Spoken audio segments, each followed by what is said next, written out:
What's going on, y'all? Welcome back to the channel. If it is the first time you're touching down on this channel, welcome to Small Feet Big Heat. We talk sneakers, we talk streetwear, and everything in between. So today we're getting into some of my recent HatClub pickups from the Manolo Prado collab or the Manolo Prado pack, as well as the HatClub college crossover mini collection that they did. Let's go ahead and get into the Manolo Prados first. So the first hat I want to show y'all is this two-tone right here. This one was called the Red Clay. So a lot of people don't like two-tones. I'm aware of that, but we buy what we like, and I really like two-tones. Some people say that two-tones can be too loud, they're too bright. This one right here, great example of a two-tone using darker colors and still looking good. If you ask me, I love the color combination on this one. You have the nice brown on top, navy bill, navy button. I don't have a lot of brown hats, so that's another reason why I really wanted this one.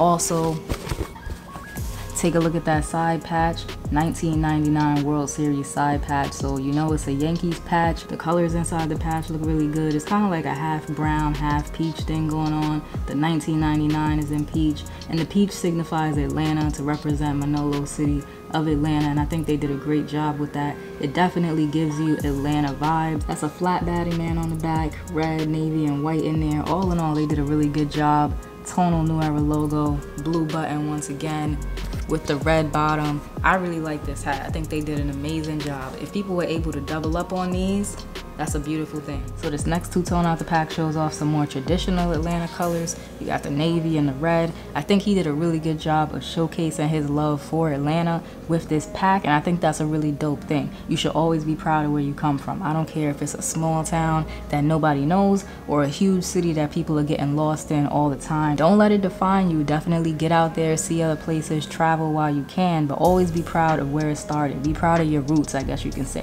But let me get off the soapbox and we could get back to the hat. So you can see you got the navy on the top, red bill, red button, very traditional Atlanta colors. They make hats like this all the time. Something I don't see all the time is a brown UV. There's definitely hat collectors that have been doing it longer who might be able to say something different, but I don't see brown UVs all the time, especially not with colors like these. So I thought that was a nice touch, and it's a way of using all of the colors again on a different hat. The peach and brown make another appearance inside the side patch, and I really like the way that they did this one. That white outline and a little bit of green in there. Flat batty man once again, red, white, and navy in there.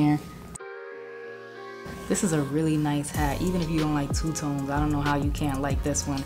Black guts. I believe there was black guts on the whole collection. You could correct me if I'm wrong, but I believe the whole pack had black guts. So this next one has a little bit of a backstory to it. I saw on Manolo's Instagram that he was inspired to do this hat by the Atlanta Hawks jerseys, the old Atlanta Hawks jerseys. That's where he got the color combination from, and so he named it Brave Hawks, which I think is pretty cool. It kind of makes it like a little NBA crossover kind of thing, which I can appreciate. I can always appreciate good inspiration and a little bit of backstory. It's not the reason why I bought the hat. I picked up the hat because the color combination is fire. Regardless of where he got it from, the color combination goes crazy. But learning that after the fact definitely makes me appreciate the hat a little bit more. It puts things into perspective, and as you can see, the color combination really is nice on this one. The red on top, it's another two-tone, so you have the black bill, black button, almost like a gold and yellow UV on this one that works really well with the black and the red.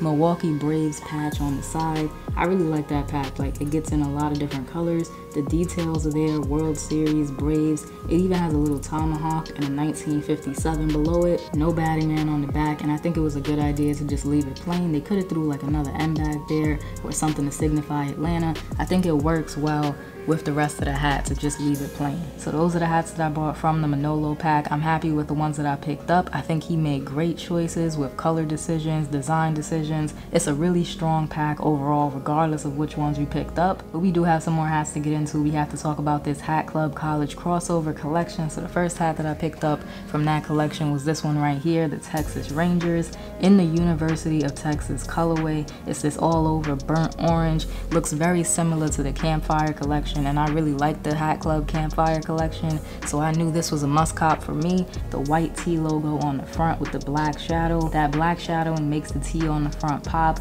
without adding another color into the mix. In my opinion, I think they made a great choice there. The side patch is nicely done. That's a 40th anniversary side patch. You can see a little bit of burnt orange in the flag up at the top, the Texas flag, and there's some more burnt orange towards the bottom and the ribbon near the Texas Rangers T once again. I like the side patch. I and I also like the size of the side patch. It's not a huge side patch, it's not obnoxious or anything, but it is a little bit bigger, and because of that you do get some more detail in there. Flat batting man on the back, there's some burnt orange, white, and black. A nice surprise on this one is that the UV is actually gray. The UVs for the Campfire collection were green, so this is a nice little switch up. You can't go wrong with gray. Down below in the comment section, definitely let me know what y'all think about this one. Last but not least, I picked up this Detroit Tigers hat. Now I know some people was upset that it's in the Michigan colorway, but for me, it is what it is. If I like the hat, I'm gonna go ahead and scoop it up. So it's all over this dark green color. Really nice dark green on this one, dark green button on top. So you can see the front logo on this one is not the usual D. This is what they call the fat D. So it's a white old English D still, but this one is a little bit wider and it does have a little bit of a tail to it. At first I was a little bit iffy, but I picked it up anyways, and I'm happy I did because it fits the hat. It doesn't look weird, it doesn't look out of place. So you have that logo on the front. I will say this, because the D logo on the front is wider, it kind of makes the side patch look a little bit smaller. I'll give y'all a comparison look at that. It makes the patch look a little bit smaller, but it is what it is. There's some lime green in the patch. It's readable, it's clear. You can even see that skull and crossbones in the middle there. It's a nice patch. The white outline on the patch was a good idea. It helps it stand out against that dark green. The batting man on the back is another flat batting man, and it's just white and dark green on this one. None of the hats that I showed today came with special pins. They all came with the regular Hat Club pin. For the people that are new here, or for the people who are new to Hat Club, this is the pin that you get with all your orders. So if you order 5 hats, you get 5 pins. If you enjoyed today's video, remember to like, comment, subscribe, show a small YouTuber some love, and I'll check y'all out in the next one.